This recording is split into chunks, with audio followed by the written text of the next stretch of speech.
on your side. News Channel 5 at 11 begins now.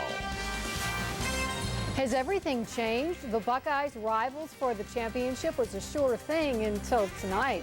And they were holding their breath. The big night for Mentor High School turned into a last-minute cliffhanger. If you thought the blast of winter was past, think again. The Power of Five prepares us for tomorrow. But first, a local Marine who served in Iraq is called home for the last time. Good evening, everybody, and thanks for joining us. I'm Tracy Carlos. And I'm Paul Kiska. His family said he wanted to become a Marine since he was a child. And he gave the ultimate sacrifice, doing what he dreamed of. United States Marine Private Heath Warner was killed in Iraq last week. Tonight, he came home.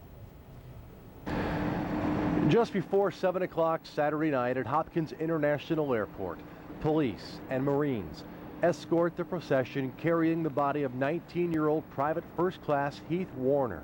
Warner's family is taking him home to Canton, where funeral services are planned for next week.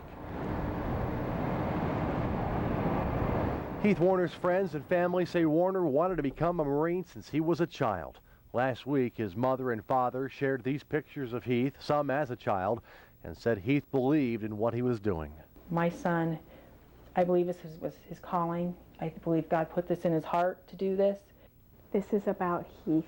This is about honoring our son and what he's done. Heath Warner, a 2005 graduate of Canton McKinley High School, was killed by a roadside bomb in Iraq the day before Thanksgiving. While making plans for his funeral, Heath's parents' request has now been granted. A horse-drawn hearse from 1896 will carry their son during the funeral procession that will pass by Heath's Canton home next week.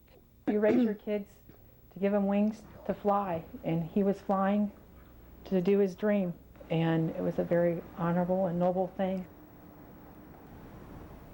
Calling hours for Warner are Tuesday from 4 to 9 at Bethel Temple in Canton. Funeral services will be at 1 o'clock Wednesday afternoon.